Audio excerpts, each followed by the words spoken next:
It's been a difficult 12 months, hasn't it, for Fleetwood Town on and off the field.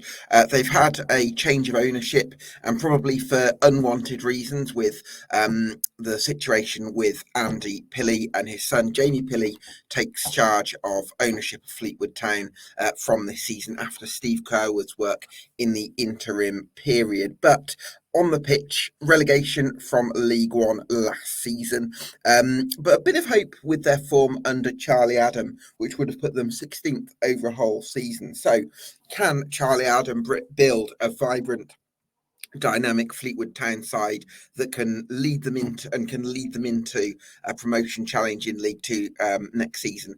That's what we're going to be discussing with jkanalysis and with Knappers on this summer deep dive.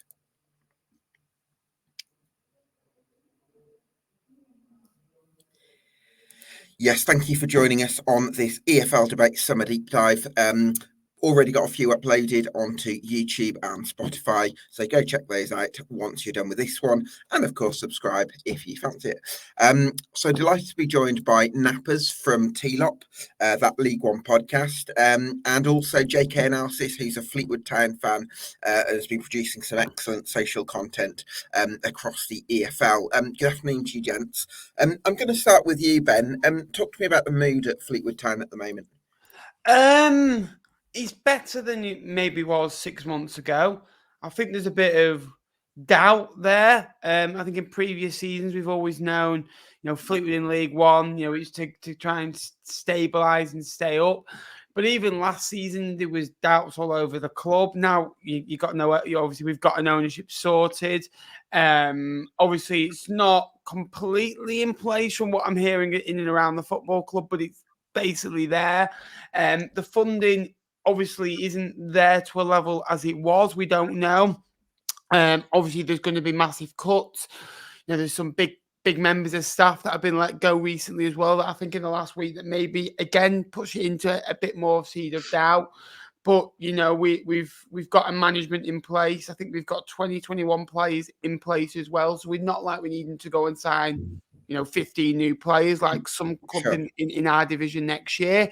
I think the mood's better. I think it's a bit more of a positive one, and I think the mood will all depend on the start of the season. If we start like we started last year, then we're in for it. If we start well, then the mood might build. I think the mood's all going to depend on the first 6 games of the season, if I'm honest with you. At the moment, it's a bit of uncertainty still, which isn't great.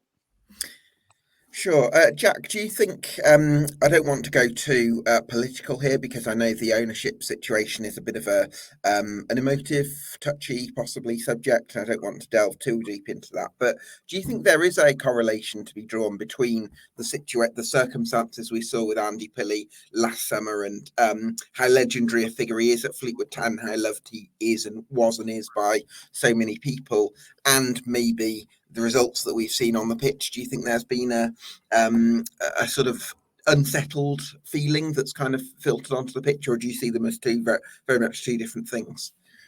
Well, I mean, the summer window weren't great in my opinion. We didn't bring as good as players as we could have done, and obviously Pilley, like you said, he's been a great staple piece for Fleetwood for a long time, and now Jamie's took over. But I think they do link in a bit, and we didn't really have any certainty. Steve Kerwood didn't speak with the fans as much, so we didn't have that relationship really. And I mean, like Ben said, the fans. Would you have wanted them to have spoken to the fans a bit more? Oh, I think it was a bit. The communication weren't there really with the club last season. I thought it could have been better. But from what I've heard, the communication is going to be better with the fans this upcoming season. And hopefully it's obviously better than the last one. Do you agree with that, Ben?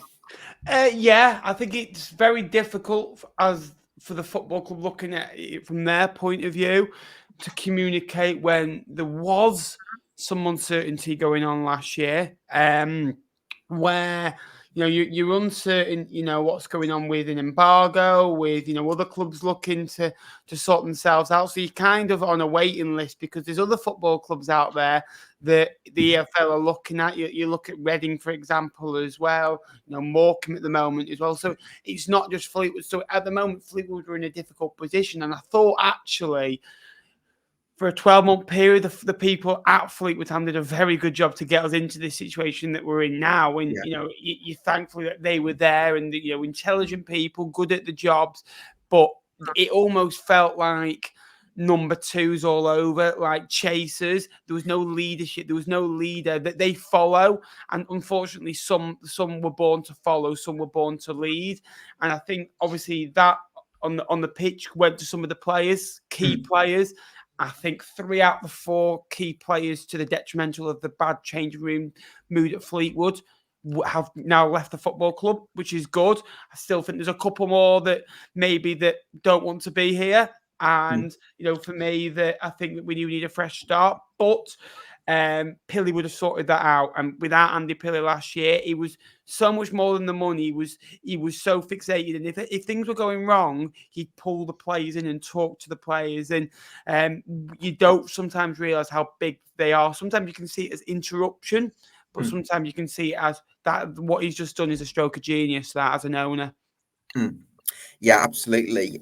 So I want to move on to the work that Charlie Adam's done, and the reason maybe why, Jack, you start this season with a little bit more optimism than you might have done had it continued from the form and performance levels we were seeing under Scott Brown and under Lee Johnson. So talk to me about what Charlie Adam's done, just to give the Cod Army a little bit more hope. Well, obviously he got brought in January. There was a disjointed feeling with not just the fans from the managers, just with the players. And he brought them together. He brought a young squad in on loan: Elijah Campbell, Gavin Kilkenny, Harry Boyes, and Amari Samuels. Even though he didn't play as much games as he probably would have liked to, and he had the transformation of Boston Lowell from defence to midfield, swapping with Brendan Wiradu. So I think as a first job for Charlie Adam, he's done remarkably well, even though obviously he didn't keep us up. But I thought the performances were better. There was more positivity about the club. And I think his football, what he showed in League One, he can portray in League Two and probably do a better job. Yeah, absolutely. I think I've certainly looked at Fleetwood, Ben, and seen a really vibrant, exciting side in certain games. I'm especially thinking of those back-to-back wins over Port Vale and Bristol Rovers in February that even gave you a smidgen of hope that you might be able to pull off the Great Escape. Yeah, I think for me the big difference was getting rid of the players that weren't quite happy here. I think Jack Marriott wanted to go in the summer, and that was before the start of the season even started. And Scott Brown came out in an interview saying Jack is going nowhere. Then all of a sudden Lee Johnson comes in, and I think basically he gets promised a move. He starts performing, to be fair to him. And then obviously he gets his move late in the January. I think Josh Vella was also another one that wasn't quite happy. And the change of captaincy was a massive, and I mean, the best thing I've seen a Fleetwood manager do for a number of years. That it took, a lot of confidence to give it to Brendan, because he's a young player, when especially you got the likes of Ben Hennigan in the squad as well. And that's what he did. He got rid of the players that didn't want to be here, brought young lads on loan that would fight for him. And then all of a sudden we saw that, bit of togetherness and a bit of, it felt like because the players were putting an effort in, I cared again. And I thought, we can do this. And for me, it wasn't, you look back at 3 periods, in my opinion, that got Fleetwood relegated. The first 6 games, we took 1 point. Then we went 13 games and we took 2 points. That Wycombe game was the 13th game where we were 2-0 up, 45 minutes, Promise gets sent off, we draw 2-2. But you can't legislate. It's a mistake. The Lincoln game, it was a period. I think we had 5 games. I think we beat Wigan, but we drew to Port Vale. Exeter, Charlton, and Bristol Rovers. In all 4 of the games, I think we should have won 3 of them, if I'm honest with you. So, no, you look back and there were signs we could have stayed up, but I think realistically, League Two is probably the level where the squad is at. And going forward, I think Charlie's, made me believe again in the team. Whether that's, pushing at the right end or staying in League Two next season, I just want to, believe in the team again and, believe that, they're trying. And if that's what they're doing, then I'm more than happy with that next season. Yeah. Well, you made your first signing towards pushing for promotion for next season, and that's Matty Virtue from Lincoln City. We've got a video from Jake Tong, which I've downloaded to put up for you now. What? I can't get away from him, can I? No. He's always there in the background. I've been editing a video with him today. Oh no. It's everywhere. Okay. Well, I'm going to bring it up now, whether you like it or not. Yes, Gab, Jake here from that League One podcast. Thank you very much for inviting me on to just give a few words about new Fleetwood Town midfielder Matty Virtue. I think it's an outstanding signing for Fleetwood Town. I remember watching Matty first when he was on loan at Notts County from Liverpool, which automatically gives him that incredible pedigree coming through an academy such as Liverpool. I think he spent time with Chelsea in his youth as well. I thought it was excellent that season that he helped guide Notts County to the Sky Bet League 2 playoffs. They didn't win them, unfortunately, but he was a really consistent performer in that team alongside the likes of George Grant and Terry Hawkridge in that midfield. And then we signed him a couple of years later on loan from Blackpool. I thought it was excellent. He showed a lot of tactical flexibility in that first half of the season. He played in midfield 2s with Lasse Sorensen, with Max Sanders. He played in midfield 3s with both of them, and really he was the more advanced of the 2 and the 3 during his time at Lincoln. Obviously under Mike Kennedy we're a team that liked to defend first, and we didn't score many goals, but defensively I thought he was outstanding, and it was when he got injured at the start of January that we thought we were really sort of in strife a little bit, because he'd been one of our best performers throughout the season. Luckily we'd go on to sign Ethan Arahan, who's not done too badly for us since then. But when he came back into the team 2 months later, again he sort of upped his levels a little bit. His attacking input increased. Playing next to Ethan Arahan, I think most midfielders would look good next to him, but he ended up scoring in our final away game against Morecambe, and also in the final home game of the season, his final appearance for Lincoln City, scoring a winning goal against Shrewsbury Town. Knappers will tell you all about that one and how it helped Lincoln finish above Fleetwood that season. But yeah, overall I think it's a fantastic addition. I don't think he'll be topping the score charts in terms of for Fleetwood Town, but I can certainly see him adding to that midfield unit that they've already got up there. I envisage he'll be one of the best defenders at that level. Certainly a lot of Lincoln fans are still sort of we're potentially talking about maybe having Matty back at the back end of last season and moving into this year, but we'll have to wait and see. But personally I think it's a cracking bit of business, and I'd like to see Matty succeed at Fleetwood. I think it's really about time that we sort of saw that potential that he showed as a young lad at Liverpool. So yeah, there's your little side note from me about Matty Virtue. Have a good rest of the show, and we'll catch you later. Jake Tong speaking there from TLOP, and a Lincoln City fan, of course. Well, Jack, how does that sound to you? No, from what I've seen, I like Virtue. I think obviously he'll have a big task to fill the role of what Lawal did to the back end of last season, but he hasn't had the game time he would have wanted at Blackpool, and I think obviously location-wise he's hardly moved.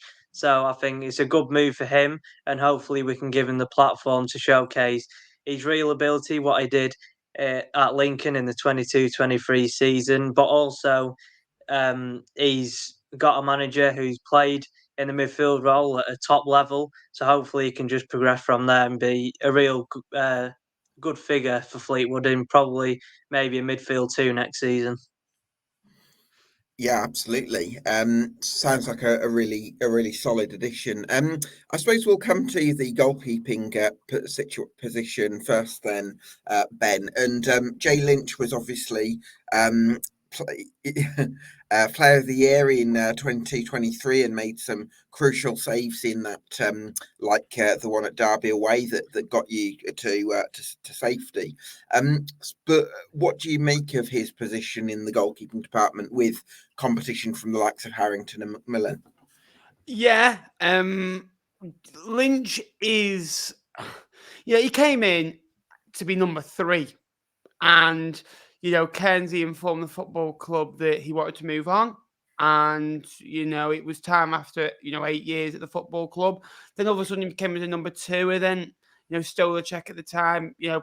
Doesn't really get into the team, and Jay Lynch is all of a sudden now number 1. And to be fair to him, comes in, does a decent enough job, and then just seems I believe he was in a car school with the likes of Marriott, Sean Rooney, and Josh Vella, and they're all players that have moved on and weren't great influences on the changing room. So you kind of think they're right, okay, but these are things that we don't see on Monday to Sunday. We only see Saturday and the occasional Tuesday.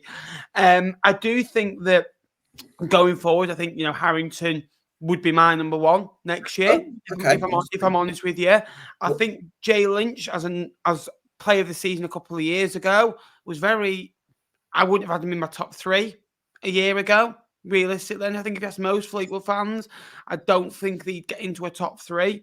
But deservedly, fair play. He got, he won player of the year. He's done a job for Fleetwood. I still think last year he lacked a bit of presence, I thought. And I still thought that when Harrington came in the last game of the season, I thought he looks big. He looks, a big figure there. And I think size doesn't really matter in terms of goalkeeper, as we learned with Alex Cairns. But it'll be interesting to see what Charlie does. He said he wants to keep all 3 keepers at the football club. He's happy in that department, and be interesting to see what happens next season. What's your take then, Jack? Would you give Harrington the number 1 jersey for next season? I probably would, to be honest, yeah. I mean, Lynch hasn't had the best defence in front of him, hence the lack of all the goals that have been conceded. But at times where we needed him to be big and be brave, he maybe hasn't done, and that's affected, obviously, major score lines. That's been 1 goal difference. But obviously, he's had, like I said, a tough defence in front of him. And I think maybe a young goalkeeper in League 2 in Harrington will probably be more beneficial, and maybe to be better with his feet, to go long to either Promise or Jaden Stockley to get us up the pitch. Yeah, I can certainly see it from that angle. I guess in terms of the outfield side, I've kind of written the squad down in the shape of a 3-4-3. Do we think that that's going to be the predominant formation that Charlie Adam goes with next season? Yeah. I think that I think sometimes we look better in a 2.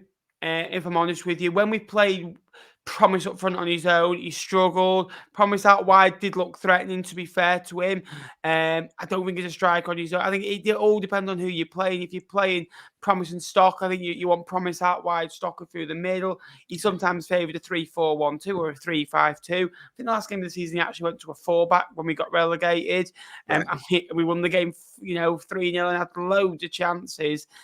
Sometimes I think a back 3 can. I watched Bolton against Barnsley and both sides played back 3s, and I said to the person I went, I think Oxford or Peterborough will be thinking we can have these because they conceded so many chances you wouldn't believe. And I think we will stick with a back 3, but I think realistically, when we played a 4 back last season, we actually looked better in games as well. But who am I to question?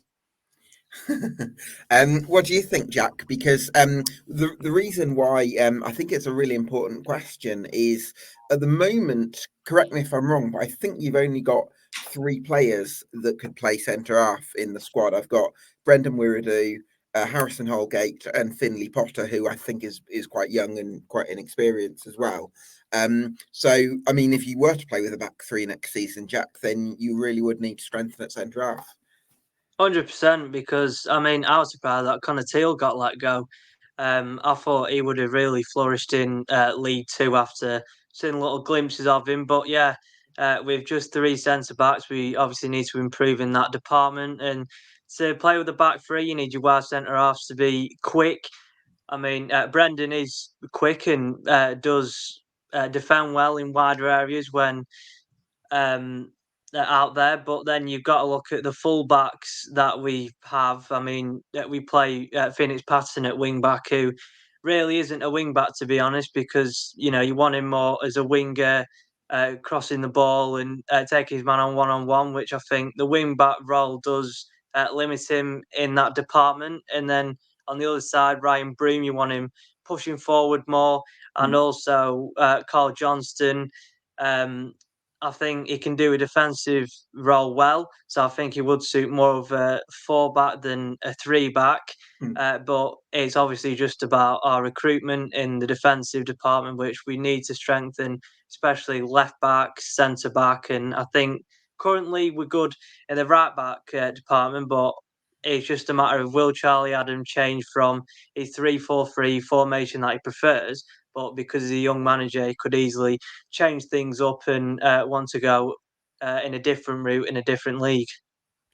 Yeah, I would think that for a manager, it's one thing to change formation, to go away from your preferred formation in season when personnel dictates something. But I think when you've got a full summer to prepare for what you want, then managers may be more likely to go for their ideal formation. But Ben, I guess centre half is a really big area because you got Brendan Wirradu, who I mentioned there, has probably been one of your best players over the last couple of seasons. But even him, there's probably a bit of doubt as to whether you'll be able to keep hold of him. Yeah, I don't think the club are stupid. I think that there was probably an agreement in Brendan's contract when he signed it in, I think, February time, that if we go down, which is the likelihood it will happen, we'll make you captain. That's a perk of staying. You'll be the best player at this football club. You are going to lead. By being captain, it adds funds onto his transfer fee. It can only strengthen him, especially with what he's done since. I'd be very surprised if Brendan Wirradu is a Fleetwood player by the end of the window, and good for him. I think that it'll have to be close to £1 million with added on fees as well. Fleetwood aren't stupid, and there are other players that have gone for similar amounts of money in this window and other windows. In other windows, sorry. Ben, when's he contracted to though? Is he he's got another 2 years? Another 2 years, okay. Yeah. Right. So do you think 2026. Do you think clubs are going to pay £1 million for him? I'm not saying they're going to pay £1 million. I'm saying up to £1 million because you think add-on fees. You think if he goes and plays in the Championship, I genuinely believe that's what the club will. I think I heard last year Fleetwood got around about £400,000 to £500,000 bid last summer. So this is a year on. He's played another 40 plus times in League One. He's captained the football club. He scored some important goals during the season. And I genuinely think it's between £600,000 and £800,000 as a fee. And then I think you're looking at your add-on fees for going and playing, getting a promotion, etc. can easily lead to £1 million. I genuinely believe that as well. But no, he's going to be huge. If we can keep him, I think that it'll be a huge coup for the football club. Well, let's hope that's the case. But I'm just wondering, Jack, I don't know if you've been able to come across Finley Potter much, but it just strikes me that there could be an opportunity opening up for him because you may not have all your centre-backs you want, especially if you are going to play with a back three lined up by the first game of pre-season. So is there a world where Finley Potter actually has an opportunity in pre-season to really show what he can do and actually becomes a more important part of the squad than you might have been anticipating? No, I would like Finley Potter to break through next season and to see more of him. He only got one game, and that was because I think Ben Hennigan got subbed off early in the last game of the season. He's a left-footed centre half, so would be good in a back three if we weren't able to bring in a left-footed centre half, but he's a strong figure.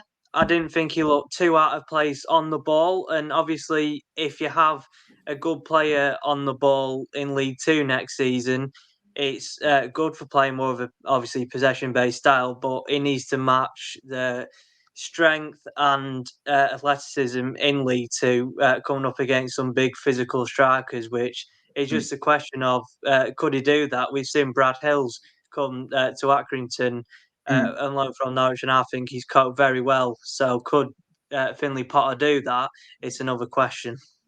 Yeah, absolutely. Hopefully he can. I'm just wondering, Ben, do you think Harrison Holgate has a shot at being the middle centre-back for Fleetwood Town this season, or do you think he's going to be more suited to one of the wide spots, or what sort of season do you think lies ahead for him? For me, I think Harrison Holgate, no disrespect, I don't think he's good enough to play middle centre half. I Okay. think every time I've seen him, I think he's looked shaky. He's a good lad, don't get me wrong, and I think that as a squad player, I think he's a good player. I genuinely do. When you need one, maybe even a right centre, right centre half if you need. But for me, I just think that I think we need 3 centre halves to bring in minimum anyway. Because if you play in a back three, I think you need 6 realistically. Yeah. There as well. I think the good option with Brendan is if he goes, that's 5. I think that's just about enough. I think my main issue is fullbacks. Fleetwood Town need fullbacks going into the coming season as well. We've not strengthened enough, especially on the left hand side, for a number of years. We've relied on Danny Andrew, and that is it. And then he let go last summer, bring a player in, and he gets injured all the time in Adam Montgomery. So, yeah, for me, I think we need a couple of new centre halves, and definitely the fullbacks are certainly the most important thing, I think, at this moment in time. Is there a world where, because so you could bring in another 3 centre halves? Is there a world where somebody like Johnston is able to play on the right of a back 3 or fill in one of those defensive positions? So you only need another couple, or Yeah, CJ is the ultimate professional in my eyes. He played there. He played, I think, was it left of a back 3 at Carlisle away opening day of the season? Where, honestly, I think we had a couple of injuries there early on, and CJ. For me, played his best football in centre midfield, CDM. Early on in the season, he played. He came on at half time against Shrewsbury, where we lost the game 1-0. We ended up on with 9 players at the end of the game, and he was unbelievable. But my only issue, I'm a big believer in if Brendan Woodrow leaves the football club this summer, is I'd give CJ the armband, because I think he loves the football club. It hurt him last year, you could see, and every time he put on Fleetwood shirt, I saw a warring, I saw a fight, which I didn't see in a lot of players throughout last season. My only issue with CJ is, where do you play him over a 46 game? Some games he's playing left back, some games he's playing right, but some games he won't even be in the squad. He's one of those, CJ. So in an ideal world, he can play there, but I think he's better out on the wing backs or in a midfield role, like a holding midfield role. Okay. Yeah, well, certainly that versatility could come in handy. Another versatile operator is Ryan Broom, because he came through at Bristol Rovers, I think, as a winger, and then he went to Cheltenham, and he was used, I think, initially as a wing back, and then they moved him into midfield to replace a lad called Kevin Dawson, who went to Forest Green, I want to say, and then he's played various different positions basically. I think he's a real athlete as well, Ryan Broom, and he can certainly get about the pitch and sort of will add to the style of play that we've already seen from Charlie Adam. Yeah, 100%. Broom is another grafter like CJ. He's quick. He's good in behind if we're on the transition, and also he can stand his man at 1-on-1. He can get a ball in the box, but again, I don't think we've seen enough of Broom to say that his best position is in midfield, which I expected he would be coming from Cheltenham, but he's played at right wing back, right midfield, and I think him and CJ will have a battle next season. But what I've heard, there could be a question of will Broom step down a division? Will he go back up, or will he go to I don't think he's done enough to earn, because I think in 22-23 for Cheltenham he wasn't actually as good as he maybe was for them in previous seasons. And then I think for Fleetwood last season he hasn't necessarily hit the heights he might have wanted to. So for me, I don't think that he's got a case to earn a League One move. I think for him it is League Two and it is Fleetwood Town. So I think that'd be interesting, but I would maybe say, I don't know what you think about this, Ben, the dilemma of do you go for Broom or Johnston at right wing back? Because Johnston, you've obviously got more defensive solidity. With Broom, you've obviously got someone who likes to fly forward and can sort of get to the byline and get crosses in and things like that. Which sort of option do you think Charlie Adam is going to sort of favour? I think he likes both. I really like CJ, so I'd probably favour CJ, if I'm honest with you. I think that there could be a world where they both play because CJ can play left side as well. And I think he's probably better on the right, if I'm honest with you, CJ. But going forward, I think he's very good as well. I think defensively strong. And you can see that he's been in and around the football club for quite a while now. So he knows the club, he knows the culture, he knows the fan base, he knows what to expect. I think CJ, I think he was phenomenal away at Fratton Park last game before Christmas. I think he was the best player on the park. I generally do. And I honestly, CJ is one of those where he's probably good 7 out of 10, has a 6 out of 10. There is the odd poor game, but there is a reason why every player is in League One for an absolute reason. And CJ, I think, will go and play League One again, whether it's with us or somewhere else. But I think Broom's a good option as well. But I'd favour CJ. Interesting. Okay. So, I mean, Jack, I'd like to explore a little bit more the situation with Jasper Patterson because I think Ben mentioned that there's a bit of a dilemma with him where he's very attacking. He's very attacking as a left wing back and can get some really good crosses in. He's a good ball carrier, but maybe doesn't give you enough defensively. And I suppose a bit similar, you could argue, to the Ryan Broom dilemma at right wing back. So I guess the question with the wing back selections is, do you bring in wide centre backs who are really strong in 1v1 situations and actually risk a bit more with attacking wing backs? Or do you go for your sort of Carl Johnston types who are absolute warriors and are solid defensively and give you that protection? But I guess it's tough with Patterson because you probably want to see a player of his talent further up the pitch. Yeah, he's not the tallest figure also because when he's in a defensive scenarios, he might not be the biggest, he might not also be the bravest. And as a young player to be in the wing-back position, not in your comfortable zone, it will be hard. And also, if we did utilise him more forward in Charlie Adams' system, it may not work as he's played with a front three of Coughlin, Promise and Stockley, who are obviously not wingers at all and really like to play close with each other and not really go out wide as such, except from Promise. But Phoenix gives a lot of good support going forward. But obviously, like you said, would you want us to risk Phoenix going forward to have a lot of gaping holes at the back?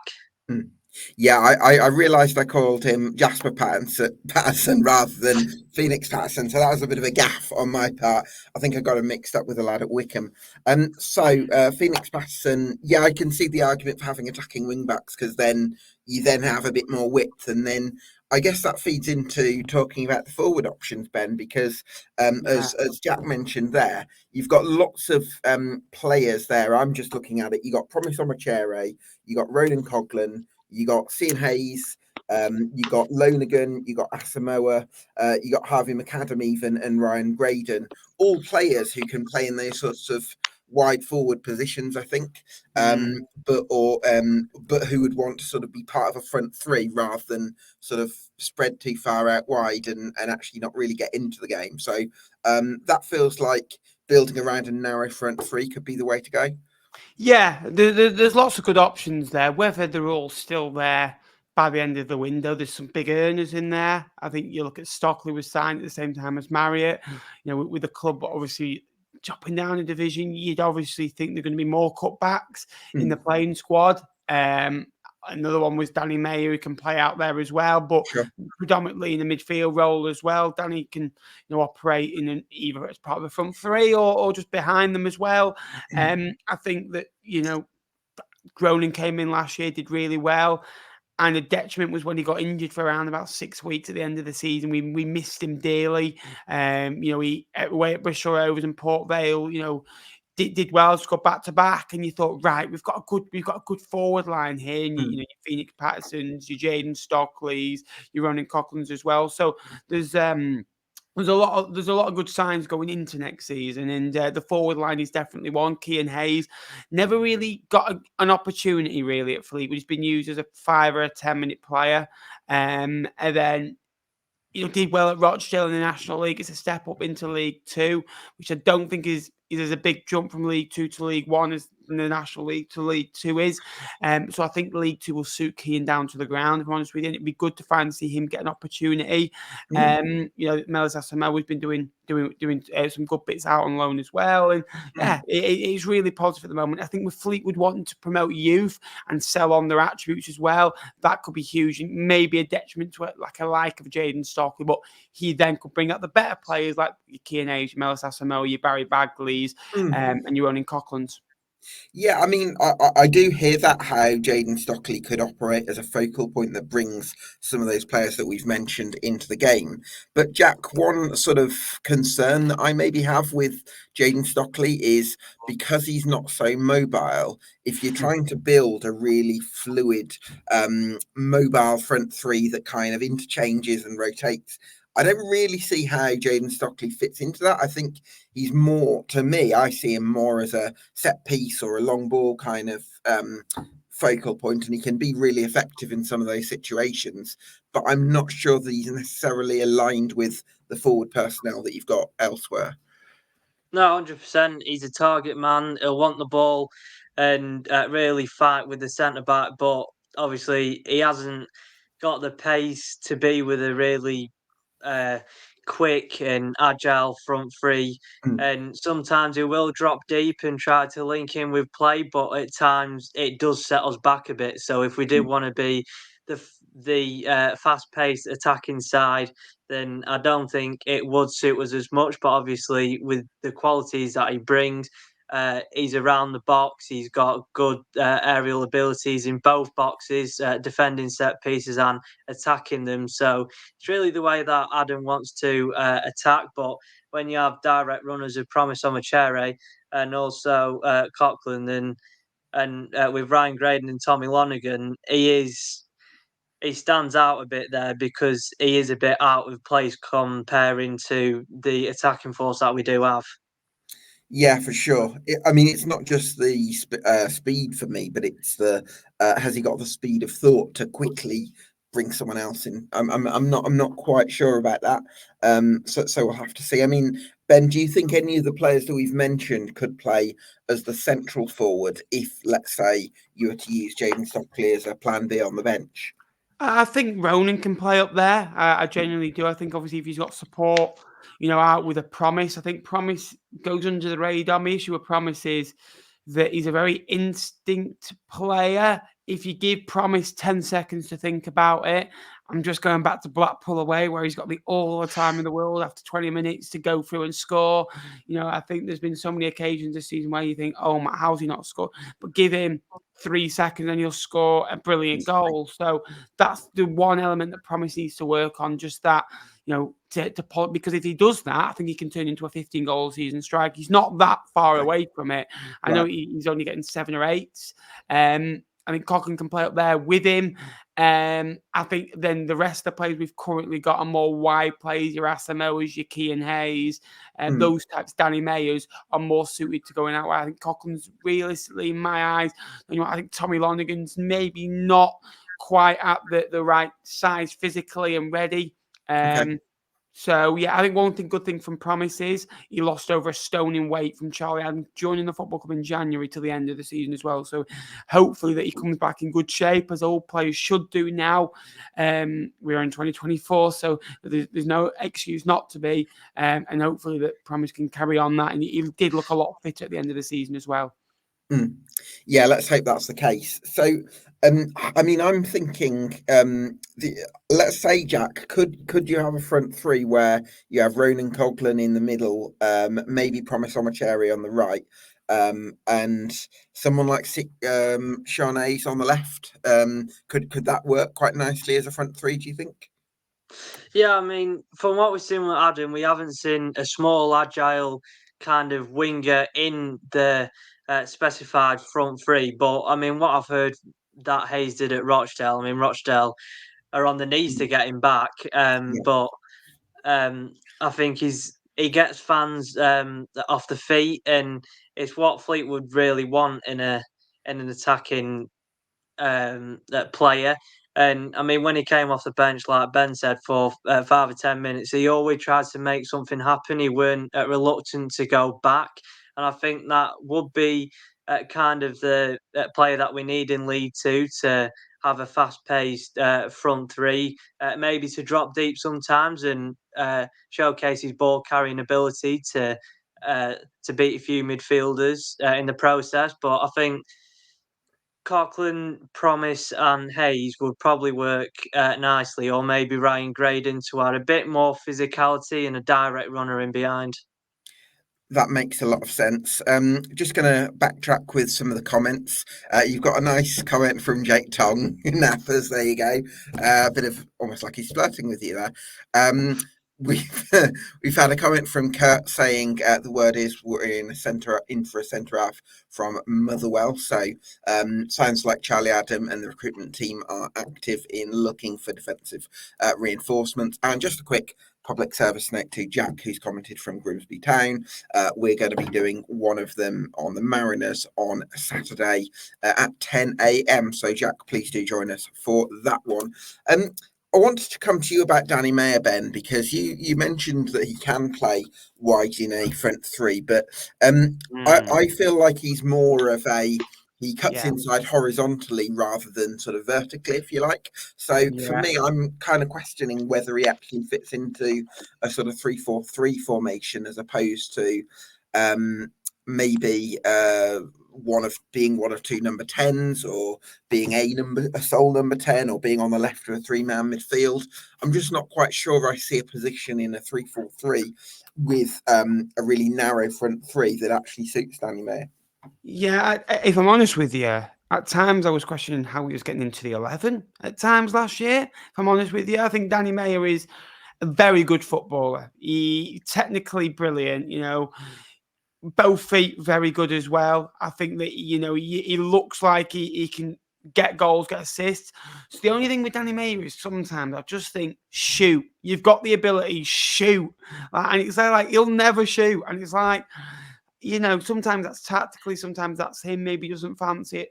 I get it. I do think maybe, I agree, behind the striker or in that midfield 3 or midfield 2, as you like. I do think he's more suited with the experience there as well. It's the legs, getting on a little bit. If you're playing a 2, you're going to have to be physically fit. In a 3, it's a little bit different because you've got 2 other bodies to help you, a box-to-box in the defence. If minded, and Danny can go and create. But no, Danny has got ability, and he's loved at Plymouth Argyle. He was Bury legend as well. So he's loved from where he has been at before. But I just think we need to play football to suit Danny Mayer, and I don't think last year we played the football to suit him. Yeah, I see it a bit like Jayden Stockley, where in terms of his individual strength, it's better than, or certainly a top League Two player, but it's how do you fit these players into this sort of system? Because Danny Mayer definitely has previous at this level, like you mentioned, but again, I think so much of football is about how players fit into a certain system, and I think those are the things that Charlie Adams got to work out, and in a couple of those cases, it might be that they turn into being a bit of a plan B. I suppose, do we have a similar dilemma in terms of fitting into the team when it comes to Junior Quiterna? Do you see a place for him in a 3-4-3, Jack, or do you think it's more a case of injuries that have disrupted his progress? Because I know Ben was a massive fan of him at one point, and he was talked about as a really exciting talent. Yeah, he did get disrupted by injuries, and he was a Lee Johnson favourite, really, to to have a really breakthrough in the starting 11. He could score from outside the box, real set from free kicks, and he's a bit like Keane Hayes. He'd get the fans off the feet and try and create something. But it's a matter of, will our playstyle next season fit in for Quaterna, like Danny Mayer, Jaden Stockley? Because obviously we're a bit uncertain of how we could shape up.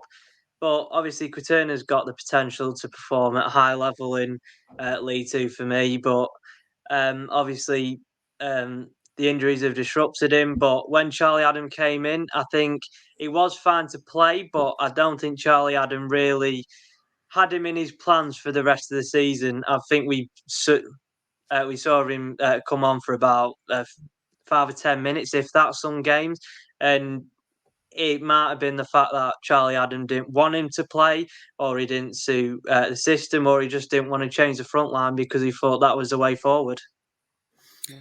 What's Junior Quaterna got to do then, Ben, do you think, to get back into Charlie Adams's plans? Charlie Adams.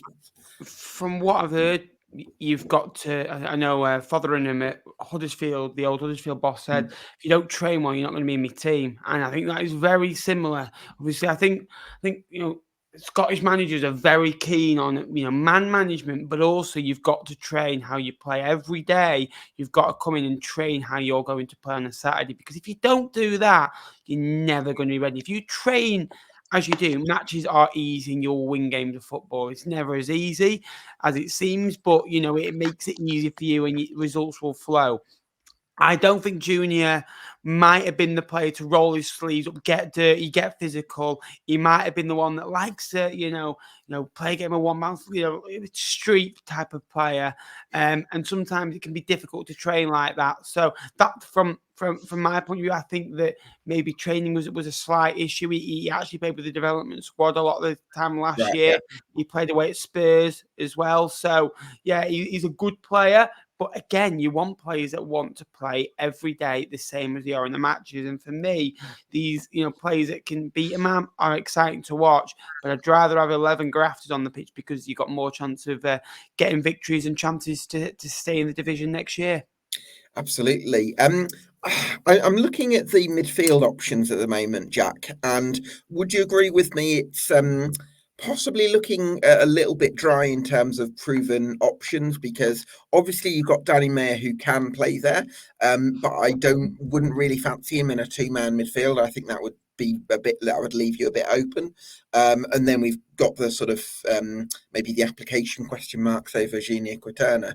So that kind of puts me down to Carl Johnston, and Ben mentioned that that he likes CJ in midfield. You got Callum Doolan, who I think has some qualities and some talent, but we've not seen a consistent body of work from him just yet. And then Barry Bagley there as well, who I think's been out on loan in non-league in the last couple of years. So for me, that looks like an area that really is going to need addressing, a bit like centre half. Yeah, it does, because Mayer played in a two-man midfield, but I think it was when he was paired more with Boss and Lowell, he'd come back more and play in his own half. And with a player like Danny Mayer, you don't want that. You want him in between the lines and really getting the ball and creating chances. But sometimes he was reluctant to do that. And I think Callum Dolan is the way to go in midfield. He's a hard grafter. He's unfortunately been disrupted with injuries, but from what I've seen, he's a player who would die for the shirt.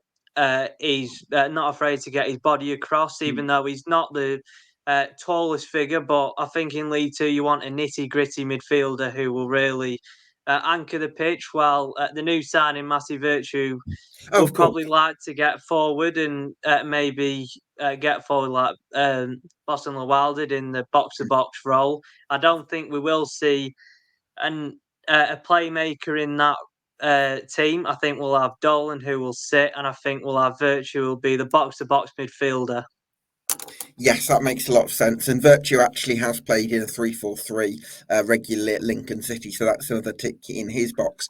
Just to add on the Callum Dolan point, actually, coming to you on this, Ben, Jack described him as someone who's going to get stuck in and be very tenacious and will die for the shirt. But I don't know if you remember the 2-2 draw with Burton Albion the season before last, but he did, I think, for the goal just before Burton equalised for the final goal of the game, he did play a lovely sort of arching through ball for, I can't remember who it was, but it does suggest to me that he's got a pass in his locker.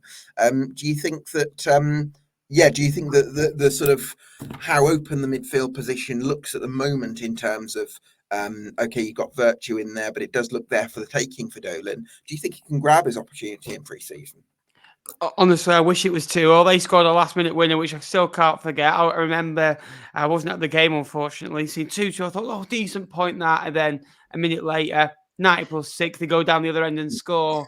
No, he's had good, glimmers of hope, Callum Dolan. While at Fleetwood, where you've thought, right, there's a player in there somewhere, and you thought, you know something, if we can get him in the team for 10 to 15 games, unfortunately, that's never worked out, and unfortunately, we've never been able to do that. But I genuinely think there's a place in that midfield 2 or midfield 3 for Fleetwood next season. I think that, again, the mystery of last season, it wasn't a bad squad. It wasn't. It was just the morale was poor. Everything around the football club was a clumsy. Listen, when you've got a mess at the top, it leads to the bottom, no matter what squad you've got, unfortunately. So Callum Dolan is one which is what I told you this time last year, Ben. And I agreed with you, mate. I agreed with you. No. I'm very looking forward to seeing the squad, next season. For me, the aim is always to try and stay in the division, and I think Callum Dolan is a good player for that, and he's a young player. It fits into the bill what Fleetwood want to do in the next few years. Well, let's talk about that coming to you on this, Jack, because I think that the training facilities at Fleetwood Town are excellent, and that's got to be a real attraction, especially the location of the club as well, in the northwest.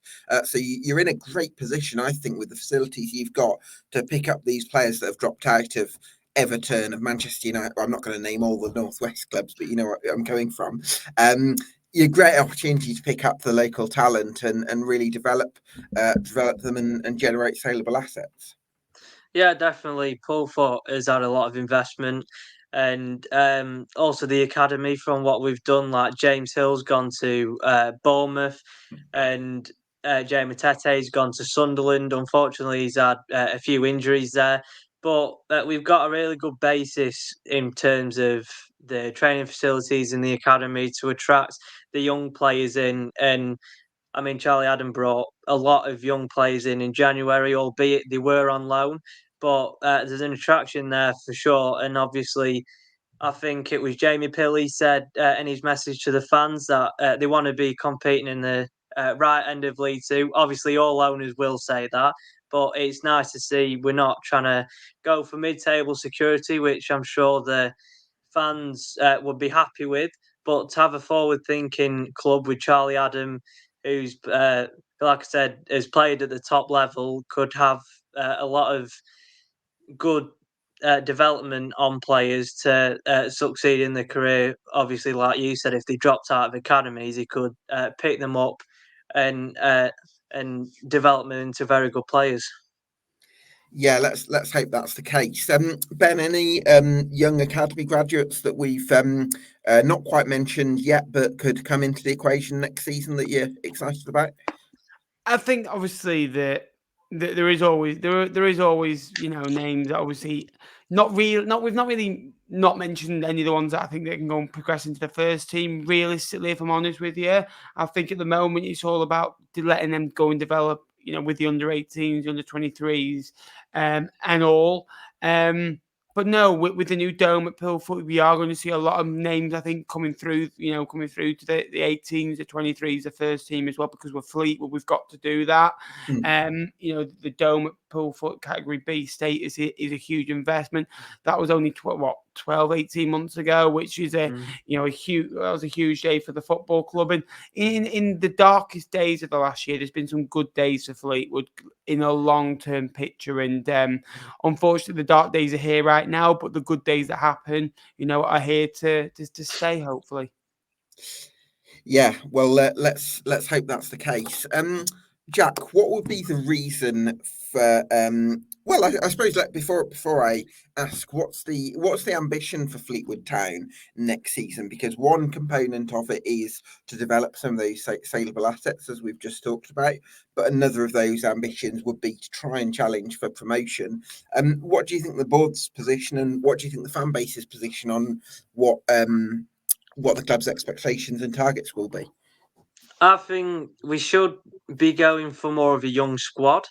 Okay. And I think mid-table will be where we will be because, I mean, you've seen with Bradford, it's going to be the 6th season now in League Two. Doncaster Crew, they got into the playoffs last season, but obviously they couldn't make the final step into League One. And it's a really hard league to get out of when you've just been relegated in, like Wimbledon and Gillingham. For us, I think maybe getting into the top half, like at sort of 10th position, would be good. But we just want to see development and see how Charlie Adam can progress as a manager because it's not like we've got an experienced figure that we can trust to get in that promotion spots. We need to obviously back him and have trust in him so he can hopefully develop as a manager to get us at the right end of League Two. Ben, would you agree that Fleetwood Town finishing 10th, but finishing the season with a much higher value squad than you've got right now would represent a positive 12 months for Fleetwood Town? I think a positive season will be still in the EFL next year. I think that's got to be the bare minimum. Oh, really? People will laugh at that. I think that has got to be the minimum. I think that you look at Forest Green Rovers, they were in an absolute free fall last year. Yeah. I think that now we've got the ownership sort, which was the first aim. Have a manager in place for next season. We've got that aim. Cut the budget. We cannot lose £5 million next year. While we've not got as much funding from a previous owner. So cut the budget, have a younger squad, be able to sell on players, continue to develop players, get the average age of the squad down. For me, this experience can win games of football. I think that young players can. I think Peterborough last year against Fleetwood, when they're on this, had an average. I think the youngest player was 20, the oldest was 26 in the 11. So the average age was about 22, I think, in the end. So get the age down a little bit as well. First up, staying up, get to 50 points. I think the actual aim of the football club will be the top 12. If we finish the top 12, have some good days out, win some games of football, win games of football at home, just get the winning feeling back at the football club. Then you go and build. Nothing too dramatic just yet. Don't go and splash. Be more self-sustainable, which I'd want to see. And if we can get that, I'd be more than happy. First up, stay in the division, get to 45, 46 points, try and build from there, and hopefully, get some local derby wins as well in the division, which will be nice. But it's just about getting that winning culture back, which can breed to more success in the long-term future. Well, let's hope that's the case. I definitely sort of have some reservations about how things go from the financial point of view, because this is a club that had been run with significant financial backing, and now it's got to sort of change its model. Not entirely, because I think you had been trying to be a bit more of more developmental previously, but I think the ownership situation is going to bring some fresh challenges, and it's about how you try to cut the wage bill and do all those things that Ben was talking about there, but also try and expand commercially and that side of things. I think is going to be really important as well, as the club looks to sort of embrace a different way of operating, if you like. So with that in mind then, Jack, what do you think is the reason to believe that Fleetwood Town can achieve those aspirations that we've talked about? Well, we've always been kind of a selling club. So obviously, like Ben said, if we get the right fee for Brendan Wirradu, I mean, I love him to stay because he's not a League Two player, and it would be absolutely amazing there. He'd flourish even more. But obviously, we want to gain a degree of stability, and obviously Jamie Pilley, he's been in and around the club for a long time, and he's got the right people around him to succeed. But like Ben said, we don't want to fall into what Forest Green did, back-to-back relegations. I think looking at the four that went down, including us, Cheltenham aren't looking too favourable at the moment. So we don't want to really go into that route, and really want to trust Charlie Adam, get a young squad that want to fight for the badge, but also have a mix of experience to bring the young players up and get them through the rough patches. Yeah, well, let's hope you can do that. Ben, what will be the reason why you may be a bit more apprehensive about this season and might fall short of some of those objectives? I think that again, it's a new division. Charlie is a good guy. I like him. I think he's a good coach, and I think that he did very well when he came in last year. Maybe a bit of an experience in that particular role as well. The budget being cut, so are you able to attract the similar types of players as well? New division can be hard to get used to. You've got wallowing expectations, not know what to expect, uncertainty still with Jamie, although we all know him, how the club's going to be ran. Again, I think that obviously a fans forum will help nearer to the season. I think that potentially, the first few results of the season will be huge for the football club going forwards. But I think that a young squad sometimes takes a little while to get going in a new league. When you're trusting these young players. So I kind of just think sometimes that the young players will maybe need to blend a little bit. And if we can just, again, get into the top 12 next year, it'd be a huge, a magnificent achievement for the football club, yeah. Hopefully you can do that. So then I'm going to ask both of you, give me, I'm not going to ask you for a prediction because I think it's way too early in the summer for anything like that. Give me a number between 1 and 10 that sort of denotes your level of optimism for next season, starting with you Jack. I think 7 for me. Obviously, I like Charlie, and I think he'll be able to bring a decent level of football to League Two.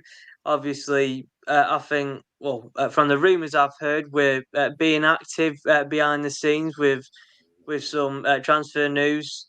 But if that's true, I don't know. But I mean, hopefully it is. But we signed Matty Virtue. Obviously, he's had the Blackpool link, and also with Charlie Adams' link as a manager. That he's got some really good ones from obviously Burnley Academy, and I think the core squad that we've got, we can develop it, even though we've got outgoings as well as. What about you then, Ben? Yeah, I think I'll agree on a 7. I think that's probably gone up since the ownership news. I think that was always going to happen. Again, you've got Pilfoot, you've got a good, facility there to attract players as well. You've got a young, hungry coach which is willing to work in this new regime, that knows the football club, that isn't going to go and kick off and demand if he doesn't get a player. I think that he's understandable where Fleetwood Town are at. He knows the fan base, he knows the expectations, he knows it's a working class town, he knows that we're a small football club that has been reliant on somebody's beneficial factor of the cash flow. So I think I'm very happy about that. I think Charlie is the right man leading us forward. I think we've got some good young players. I still think we need to probably get rid of 3 or 4, but I probably still think we need another 7 or 8. I think that will all fluctuate when we bring players in. I think there will have to be maybe a few departures to bring players in, maybe even a Brendan Wiradu, sadly. Yeah. And again, I think we're 8 weeks away from the season starting, so there's still a lot of work to be done. The lads come back a week on Monday, so again, you'll be able to kind of get a bit of a feel for it then. The fixtures are out shortly as well, so I'm looking forward to next season. I think I'm looking forward to it more than the last few seasons. Probably the most looking forward to it since the season back after lockdown, where we hadn't been for over a year and a half. So yeah, I am looking forward to it, although I'm a little bit on the edge at the moment, just trying to not be too, don't never get too high, never get too low. That's kind of the way I'm being at the minute. That makes a lot of sense. Comment from Central Wigan: Fleetwood Town will be a big miss from League One next season. Hopefully won't be in League Two for long. That's very kind of you. From Charlie Keegan of Central Wigan. Listen, thanks so much to you guys for coming on the Fleetwood Town podcast. Thanks to Ben Knapman from TLOP, that League One podcast. And thanks to Jack from jkanalysis 7. Go follow him on Twitter and on TikTok for some excellent EFL content. Thanks to you for watching at home. This has been the EFL Debate Summer Deep Dive on Fleetwood Town. We'll see you again next time.